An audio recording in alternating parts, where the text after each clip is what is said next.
Oke ya semuanya, jadi untuk hari ini Miss Meta akan melanjutkan materi di tema 4 yang juga sudah Miss Meta letakkan di LMS kalian masing-masing. Ada yang mungkin tidak bisa tadi pagi buka LMS-nya ya, jadi Miss Meta akan share screen supaya kita semua bisa melihat bareng-bareng. Tunggu sebentar.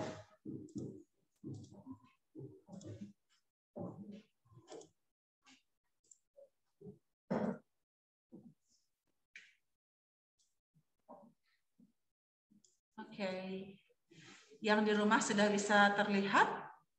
Kasih jempolnya aja, nggak perlu di-unmute. Oke, nah kita akan mulai dari peredaran darah hewan terlebih dahulu. Miss Meta akan berikan videonya, nanti silakan disimak dulu. Setelah videonya selesai, baru Miss Meta akan jelaskan sedikit. Kemudian baru kita lanjut ke sistem peredaran darah yang ada di manusia.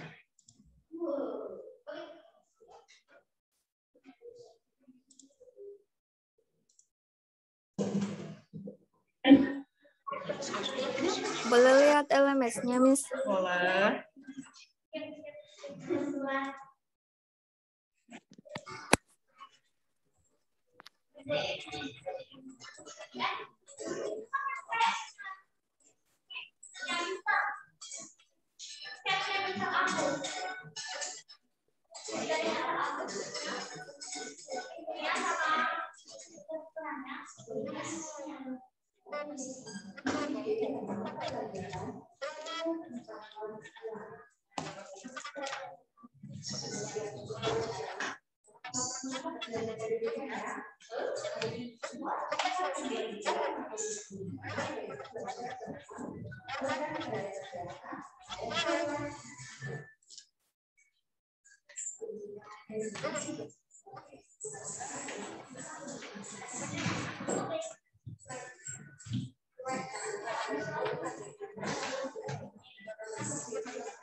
Nggak ada suara, Miss. Iya, Miss. Miss, suaranya kedengaran tapi rusak, Miss. Kayak robot, kayak Mr. Eka. Ada peredaran darah terbuka Ada. dan peredaran darah tertutup. Peredaran darah terbuka adalah peredaran darah ataupun hemolimfa ke seluruh tubuh atau jaringan yang tidak selalu melewati pembuluh darah. Sedangkan peredaran darah tertutup adalah peredaran darah ke seluruh tubuh atau jaringan yang melalui pembuluh darah.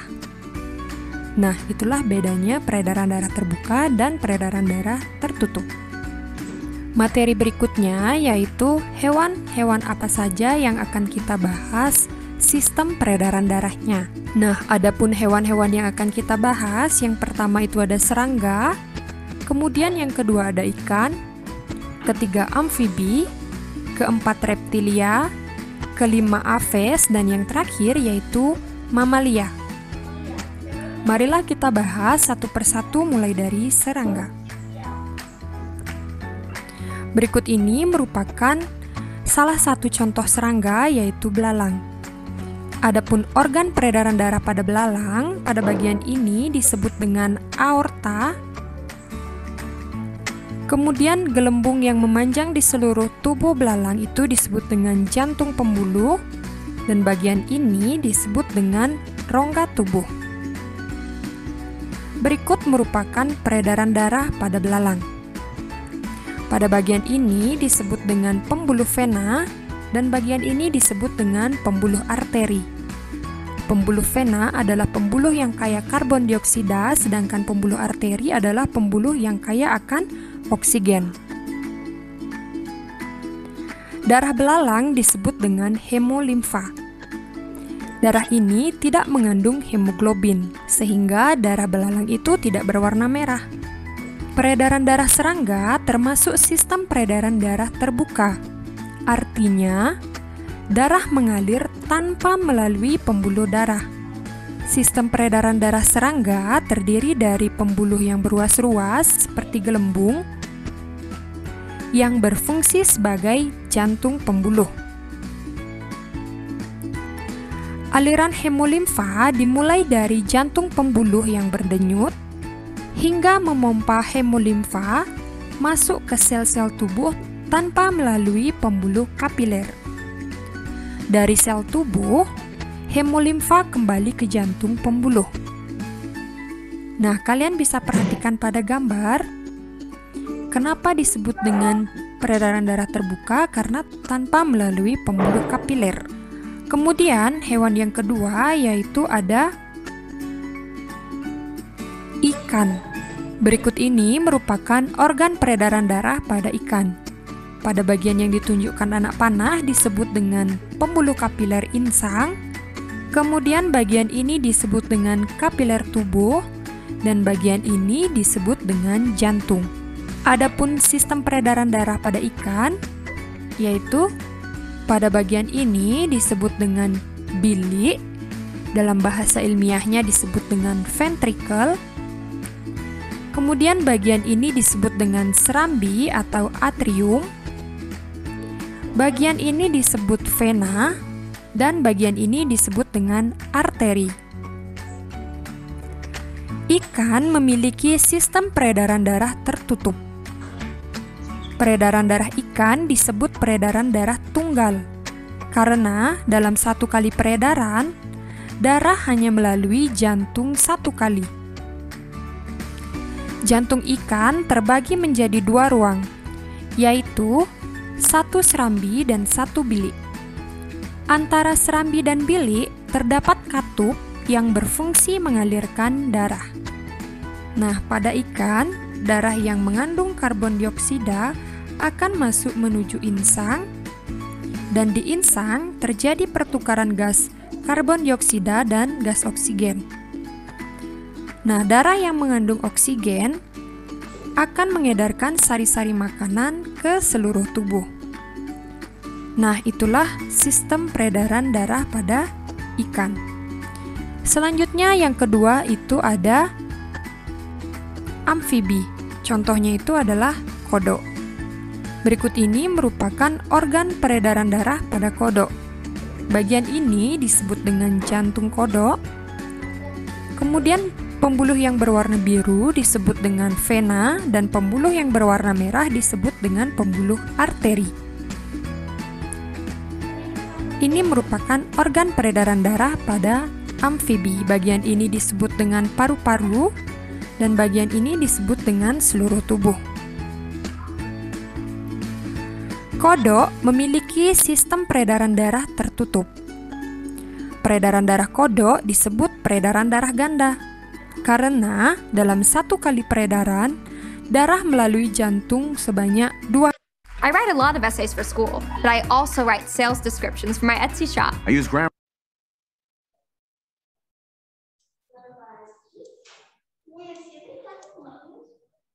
Nggak usah ada di LMS. Miss, saya nggak bisa buka LMS-nya dari tadi saya coba. Ya, kayaknya karena lagi ada gangguan ya. Kita belum punya akun. Selain ada di LMS, materi juga sudah ada di buku petik maupun SPS ya, semuanya udah lengkap. Buku petik saya Tapi kan kalau nyatet yang ini kan jadi lebih kayak terangkum gitu. Tapi kalau kalian di Yaitu rumah kan tadi saya serambi dengan kanan, jelas kan? Bisa. serambi kiri, dan satu bilik. Coba pakai Adapun Google proses Classroom. peredaran darah pada Lihat amfibi lagi ya. yaitu yang pertama, darah dari seluruh tubuh yang kaya akan karbon dioksida akan masuk ke serambi kanan dan selanjutnya menuju ke bilik. Setelah itu, darah akan dipompa keluar melalui vena paru-paru kemudian menuju ke paru-paru. Di paru-paru terjadi pertukaran gas karbon dioksida dan oksigen. Selanjutnya, darah yang kaya akan oksigen akan masuk ke bilik, kemudian mengalir ke aorta dan diedarkan kembali ke seluruh tubuh. Nah, itulah proses peredaran darah pada amfibi. Hewan selanjutnya yaitu ada reptilia. Contoh reptilia yang Putri digunakan di sini adalah kura-kura. Adapun organ peredaran darah pada kura-kura, yang pertama itu ada jantung, kemudian yang kedua itu ada pembuluh vena, dan yang berwarna merah disebut dengan pembuluh arteri. Berikut adalah organ peredaran darah pada reptilia. Bagian ini adalah paru-paru dan bagian ini adalah seluruh tubuh. Reptilia memiliki sistem peredaran darah tertutup dan ganda. Jantung reptilia terbagi menjadi 4 ruang, yaitu yang pertama ada serambi kanan, serambi kiri, bilik kanan, dan juga bilik kiri. Antara bilik kanan dan bilik kiri dibatasi sekat, namun sekatnya ini belum sempurna, sehingga darah yang berasal dari bilik kanan dan bilik kiri terjadi pencampuran darah. Adapun proses peredaran darah pada reptil, yang pertama yaitu sistem peredaran darah reptil dimulai dari darah yang berasal dari seluruh tubuh akan masuk ke serambi kanan. Selanjutnya, darah akan masuk ke bilik kiri dan bilik kanan yang tidak bersekat sempurna. Setelah itu, darah akan ke paru-paru dan bergerak ke serambi kiri, bilik kiri, dan kembali beredar ke seluruh tubuh. Dear class, we are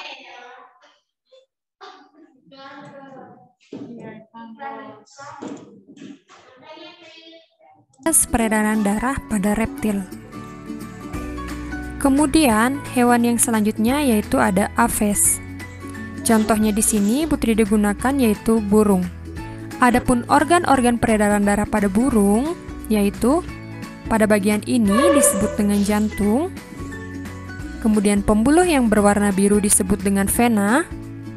Kemudian pembuluh yang berwarna merah disebut dengan arteri.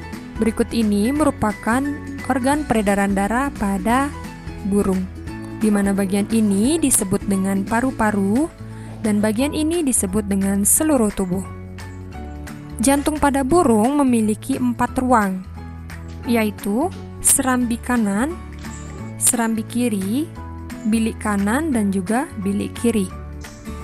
Pada peredaran darah burung, darah yang kaya akan oksigen dipompa dari bilik kiri menuju ke seluruh tubuh dengan melewati aorta. Nah, oksigen dilepaskan ke sel-sel tubuh dan karbon dioksida diikat. Darah yang kaya akan karbon dioksida akan menuju ke serambi kanan melalui vena. Setelah sampai di serambi kanan, kemudian menuju ke bilik kanan. Dari bilik kanan, darah yang kaya akan karbon dioksida ini dipompa masuk ke paru-paru. Nah, di paru-paru terjadi pertukaran gas oksigen dan karbon dioksida. Darah yang kaya akan oksigen akan keluar dari paru-paru, masuk ke serambi kiri, kemudian menuju ke bilik kiri. Itulah proses peredaran darah pada burung. Kemudian yang terakhir yaitu kita akan membahas tentang mamalia. Contohnya di sini yang Putri digunakan yaitu kuda. Adapun organ peredaran darah pada kuda, bagian ini disebut dengan jantung. Kemudian pembuluh yang berwarna merah disebut dengan arteri dan pembuluh yang berwarna biru disebut dengan pembuluh vena. Berikut ini merupakan organ peredaran darah pada kuda. Adapun bagian ini disebut dengan paru-paru dan bagian ini disebut dengan seluruh tubuh. Mamalia memiliki sistem peredaran darah tertutup dan ganda. Jantung mamalia terbagi menjadi 4 ruang, yaitu serambi kanan dan serambi kiri, serta bilik kanan dan bilik kiri. Adapun sistem peredaran darah pada mamalia umumnya sama dengan sistem peredaran darah pada burung. Oke, cukup sekian dulu ya pembahasan materi dari Putri D. Semoga dengan mudah kalian dapat memahami. Jika ada pertanyaan, kalian bisa sampaikan di kolom komentar ya. Oke, sudah. Sekarang Miss Meta jelaskan sedikit ya. Jadi tadi sudah dijelaskan terkait dengan sistem peredaran darah pada hewan terlebih dahulu. Kalau Miss Meta berdiri yang di rumah kelihatan nggak? Ya. Oke. Tetap enggak. Miss Meta duduk aja deh kalau gitu.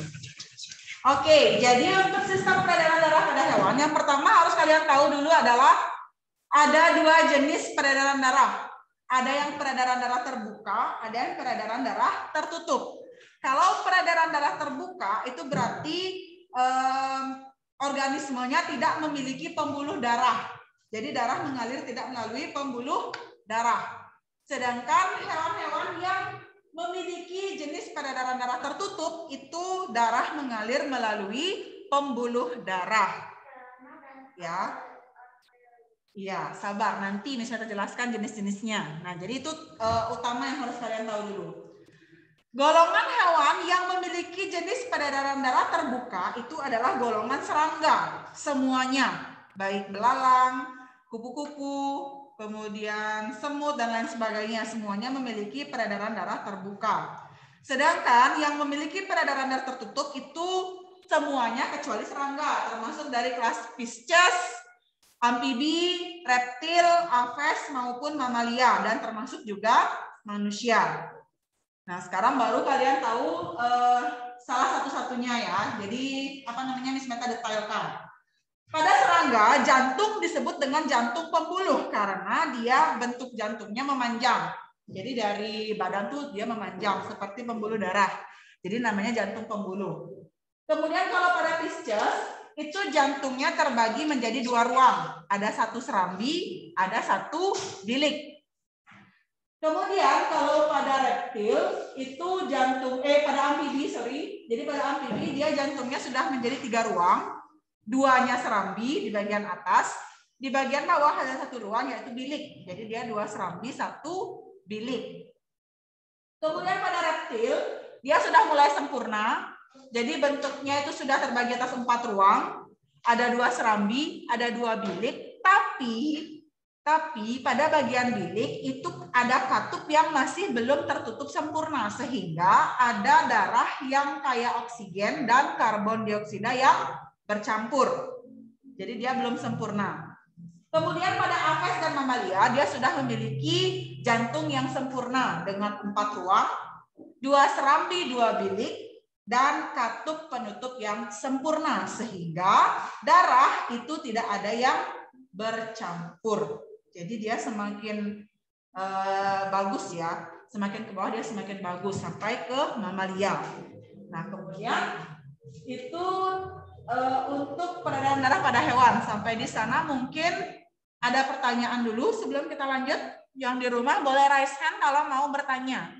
Yang di sekolah boleh langsung angkat tangannya. Ada yang mau bertanya? Di rumah? Oh iya, dari Saira.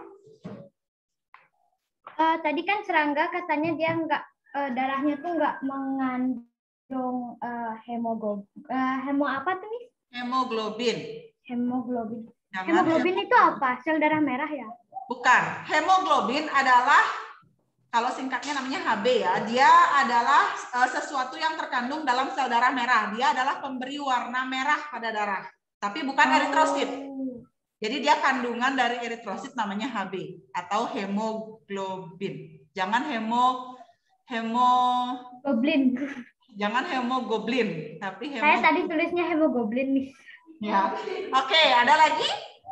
Enggak. Oh ya, Miss, yang mana yang harus kita hafalin, yang mana untuk pakai gitu? Kalau pada hewan sebenarnya jarang keluar ya. Kalau pada hewan sebenarnya jarang keluar. Kalian cukup perhatikan gambar-gambarnya aja. Kalau pada manusia biasanya lebih sering keluar. Oh, jadi ya. Oke. Ada lagi yang di sekolah mungkin? Nggak ada, kita lanjut ya. Oke. Yang kedua. Tunggu sebentar.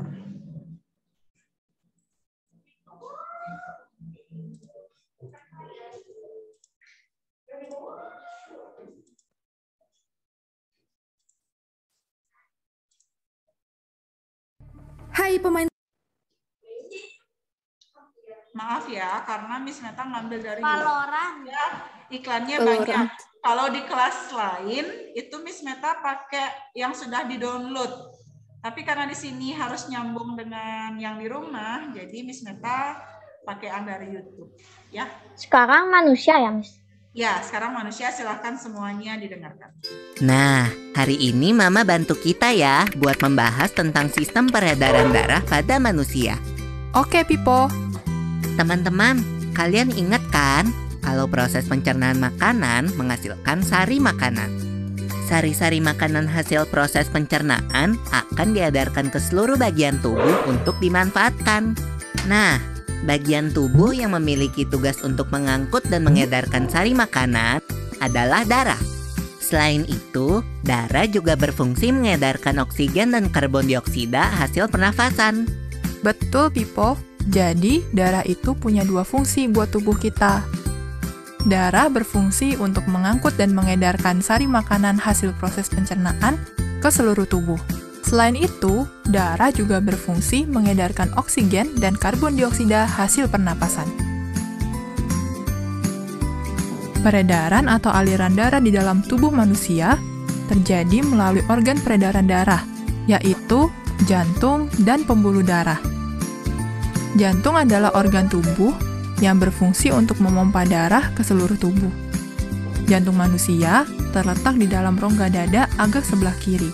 Kamu tahu nggak besar jantung kita? Kalau jantung orang dewasa sih kira-kira seukuran satu kepalan tangan yang beratnya 300 gram.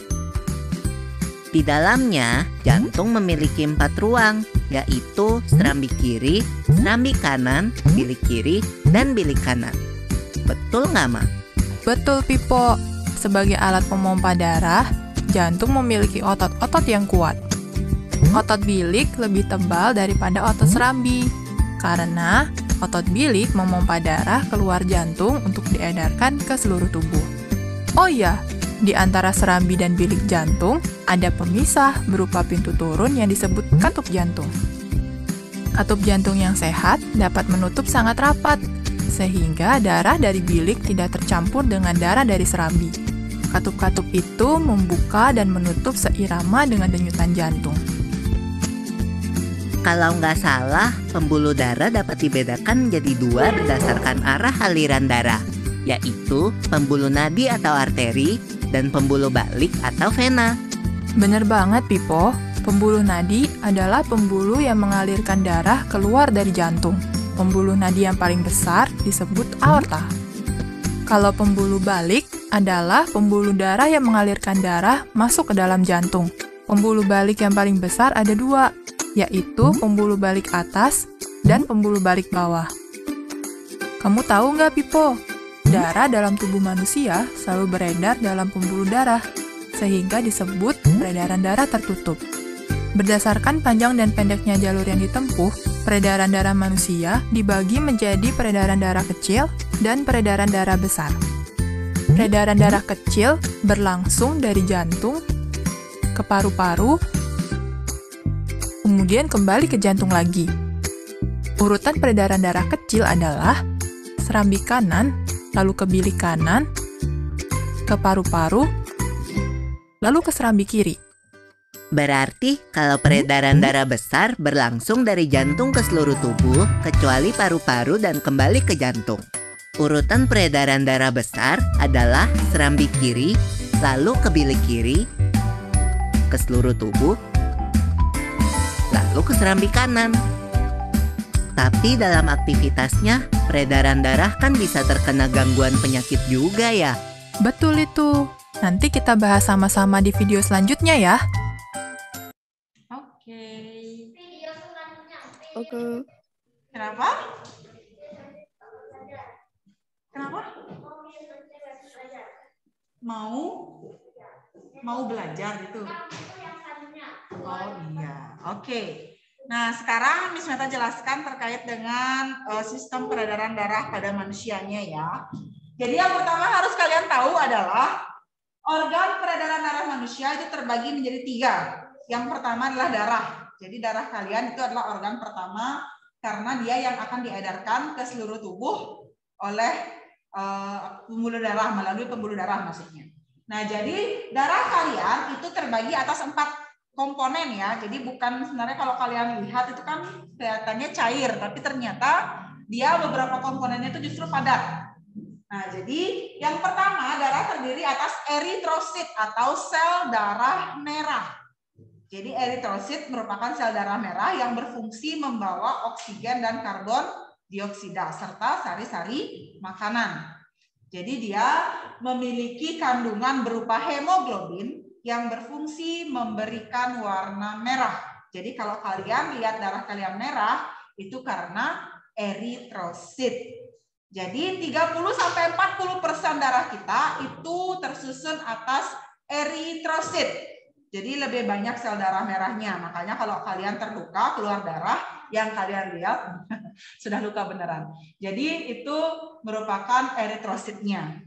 Komponen kedua yaitu leukosit atau sel darah putih. Bukan berarti yang tadi merah karena ada warna merahnya, yang ini putih warnanya putih, bukan. Jadi dia tidak berwarna. Sel darah putih. Kenapa? Iya, bening. Nanti bertanyanya Miss Meta kasih waktu. Sekarang dengarkan dulu ya. Jadi sel darah putih itu sering juga disebut sebagai antibodi atau pelindung tubuh kalian. Jadi kalau kalian terserang kuman, virus, bakteri, yang melawan adalah leukosit kalian atau antibodinya. Atau yang biasa kita sebut dengan imun. Nah, jadi ini yang melindungi. Dia berfungsi sebagai pembunuh kuman penyakit. Komponen ketiga yaitu trombosit atau keping darah. Nah, trombosit ini berfungsi dalam proses pembekuan darah jika kalian terluka. Jadi kalau kalian luka, didiamin beberapa saat, biasanya dia darahnya akan berhenti. Nah, ini adalah tugas dari trombosit. Jadi bagi kalian yang sakit DB, demam berdarah, itu adalah komponen ini yang diserang. Jadi kalau komponen ini sedikit, maka kalian akan terjadi pendarahan. Susah berhenti, kekurangan darah, dan itu yang menyebabkan banyak pasien DB meninggal dunia karena dia adanya pendarahan, karena tidak ada trombositnya ya. Jadi kalau kalian luka kecil ya, jangan luka besar, luka kecil cepat berhentinya berarti trombosit kalian normal. Ya, oke, stop dulu, belum bertanya. Next, terakhir adalah plasma darah. Nah, satu-satunya komponen cair pada darah itu adalah plasma darah. Jadi dia warnanya kuning agak bening, bukan merah ya. Yang merah tuh hanya eritrositnya aja. Jadi dia warnanya kuning agak bening. Nah, jadi dia adalah komponen satu-satunya yang cair. Jadi kalau seandainya darah kalian itu bisa dites di mikroskop, maka baru kelihatan dia komponen-komponennya. Kalian bisa lihat di buku ESPS-nya. Jadi di sini. Nah, di sini dia sudah ada. Jadi yang ini, yang bulat ini namanya bentuknya cakram bikonkav ya. ESPS halaman 55 bagi yang di rumah. Jadi yang merah-merah itu namanya eritrosit. Jadi itu bentuknya cakram bikonkav. Jadi dia bulat tapi tengahnya agak cekung. Sudah? Kalau yang kuning-kuning ini plasma darah. Nah, jadi ini sebenarnya bentuk darah kalian. Jadi itu darah dengan 4 komponennya. Organ yang kedua yaitu pembuluh darah. Pembuluh darah itu sebenarnya ada 3. Ada arteri atau pembuluh nadi, ada vena atau pembuluh balik. Yang satu lagi adalah pembuluh kapiler. Jadi pembuluh kapiler itu adalah penghubung dari arteri dan vena. Ya, jadi kalau seandainya kalian pernah kebentur, kaki atau tangannya memar, warnanya biru, itu berarti kapiler kalian pecah. Karena dia tipis, jadi kapilernya pecah, otomatis darahnya keluar. Tapi tidak masalah selama tidak ada pendarahan ya. Jadi itu ada 3. Arteri merupakan pembuluh darah yang membawa darah bersih, kayak oksigen. Makanya di buku atau di gambar biasanya dia berwarna merah. Karena dia kayak oksigen. Kecuali arteri pulmonalis. Seluruh arteri itu membawa darah bersih kecuali arteri pulmonalis. Sedangkan vena itu kebalikannya. Jadi vena merupakan pembuluh darah yang membawa darah kotor. Makanya di gambar dia warnanya biru. Jadi dia membawa darah kotor kayak karbon dioksida, tetapi selain vena pulmonalis. Jadi dia terbalik, ya. Arteri itu kayak oksigen kecuali arteri pulmonalis. Kalau vena dia kayak karbon dioksida kecuali vena pulmonalis. Pulmonalis itu artinya paru-paru, ya. Jadi arteri yang ada di paru-paru itu membawa darah kotor, sedangkan vena yang di paru-paru membawa darah bersih. Nah, sudah. Jadi itu ya. Perbedaan arteri dan vena. Kalau arteri itu dindingnya tebal, kalau vena dindingnya tipis. Kalau arteri itu tempatnya di dalam tubuh, jadi dia bagian dalam, jadi kita tidak bisa lihat. Kalau vena dia dekat dengan permukaan kulit. Jadi kalau kalian lihat di bagian tangan kalian sebelah sini, ada yang warna agak hijau, hitam, biru, apalah ini. Itu namanya vena. Udah, ya. Jadi kalau biasanya kita bilang itu uratnya. Nah, jadi itu vena. Denyut pada arteri itu tidak terasa, tapi denyut pada vena itu terasa. Makanya kalau kalian taruh biasanya tangan kalian di sini, itu ada detakannya. Jadi itu adalah denyut dari vena, ya. Oke, jadi itu pembuluh darah. Sekarang yang terakhir adalah jantung. Jantung terbagi atas 4 ruang. Ada serambi kanan yang biasa kita singkat dengan SA, SA. Ada serambi kiri yang biasa kita singkat dengan C. Ada bilik kanan yang biasa kita singkat dengan BA. Dan ada bilik kiri yang biasa kita singkat dengan B. Biasanya kita supaya gampang menyebutnya sasi babi. Oke. Bukan babi hewan, ya. Jadi sasi babi biar gampang. Biar gampang. Jadi kita punya singkatan khusus. Nah, jadi pada jantung, jadi besar jantung orang dewasa itu biasanya dilihat dari kepalan tangannya, ya. Jadi kurang lebih segini. Jadi dia bentuknya seperti gini. Di sebelah kiri agak miring. Ini. Agak miring, ya. Kalau kalian mau lihat gambarnya di halaman 54 buku SPS itu sudah ada. Udah, jadi yang di rumah juga bisa dilihat buku SPS-nya, ya. Jadi, Bismita belum bilang, ya. Tadi arteri terbesar itu namanya aorta, ya. Jadi arteri terbesar itu namanya aorta. Sedangkan vena terbesar namanya vena cava dalam bahasa ilmiahnya. Jadi ada 2, ada vena cava superior itu bagian atas. Kalau tadi di video bilangnya bagian atas, bagian bawah. Jadi vena cava superior itu bagian atas dan vena cava interior bagian bawah. Jadi itu pembuluh terbesarnya. Kemudian lanjut lagi ke jantung, ya. Nah, jadi di jantung ini kalau kalian lihat di gambar itu dinding dari bilik itu lebih besar. Jadi serambi itu 2 di atas, 2 di atas, yang 2 di bawah namanya bilik. Ya, 2 di atas namanya serambi, 2 ruang di bawah namanya bilik. Kalau kalian lihat jantung, jangan lihatnya begini, ya, jangan lihatnya begini, tapi begini. Jadi kanan itu bagian ini kiri. Jangan lihatnya gini, oh ini kanan, ini kiri, bukan. Gini, ya. Umpamakan seperti jantung kalian, ya. Nah, jadi 2 ruang di atas namanya serambi, 2 ruang di bawah namanya bilik atau ventricle. Jadi dinding bilik ini kan lebih tebal, ya, lebih tebal dibandingkan dengan dinding serambi. Kenapa? Karena bilik bekerja lebih keras. Jadi bilik itu berfungsi memompa darah, sedangkan serambi hanya berfungsi menerima darah.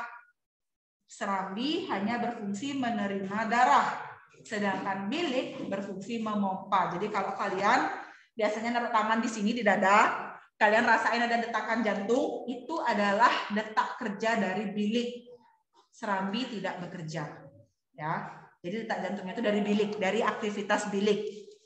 Nah, kemudian dinding yang kiri itu lebih tebal dibandingkan dinding yang kanan. Jadi dinding serambi kiri lebih tebal daripada dinding yang kanan. Karena bilik kiri itu memompa darah ke seluruh tubuh.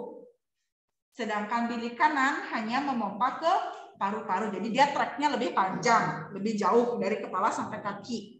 Sedangkan kalau yang kanan hanya ke paru-paru saja. Jadi karena dia bekerjanya lebih banyak, maka dindingnya lebih tebal. Ya. Nah, sekarang yang bagian kanan, baik serambi maupun bilik, itu kaya akan karbon dioksida atau darah kotor. Jadi yang kanan, baik serambi maupun bilik, itu berisi darah kotor. Sedangkan yang bagian kiri, baik serambi maupun bilik, itu berisi darah bersih. Jadi yang kiri bersih, yang kanan itu kotor ya. Nah, jadi kalau kalian lihat nanti di gambar yang warnanya merah itu bersih, yang warnanya biru itu kotor karena ada karbon dioksidanya. Sekarang baru kita lanjut ke peredaran darahnya. Jadi pada manusia kita ada mengenal dua jenis peredaran darah. Ada peredaran darah besar, ada peredaran darah kecil. Intinya peredaran darah besar itu membawa oksigen ke seluruh tubuh. Sedangkan peredaran darah kecil itu membawa karbon dioksida ke paru-paru. Ya, jadi kalau yang peredaran darah besar membawa oksigen ke seluruh tubuh, sedangkan peredaran darah kecil membawa karbon dioksida ke paru-paru. Jalurnya adalah kalau peredaran darah besar itu bisa, jadi dari bilik kiri ke serambi kanan. Sedangkan peredaran darah kecil itu basi dari bilik kanan ke serambi kiri. Jadi kalian gampang ingatnya. Oh, peredaran darah besar, berarti yang kiri duluan, berarti bisa. Kalau peredaran darah kecil, oh kanan yang kotor berarti kanan duluan, berarti basi. Ya, jadi gitu caranya mengingat. Nah, ini yang kalau tadi Saira tanya, yang mana yang biasanya keluar Miss Meta? Ini yang keluar dengan kalian diberikan gambar. Biasanya gambarnya seperti yang di halaman 57 buku ESPS. Jadi ada gambar, isi angka, nanti kalian dicari. Kalau peredaran darah besar, alurnya dari nomor berapa ke nomor berapa? Biasanya begitu soalnya. Atau peredaran darah kecil, dari nomor berapa ke nomor berapa gitu. Jadi gitu jenis soalnya biasanya. Ya, jadi ini yang perlu kalian tahu. Nah, peredaran darah besar itu dimulai dari bilik kiri, kayak oksigen menuju seluruh tubuh.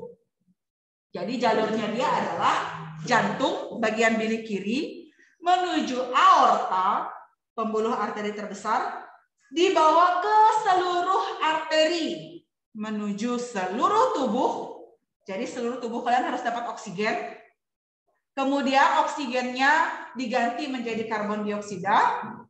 Karbon dioksidanya dibawa ke jantung kembali menuju ke serambi kanan.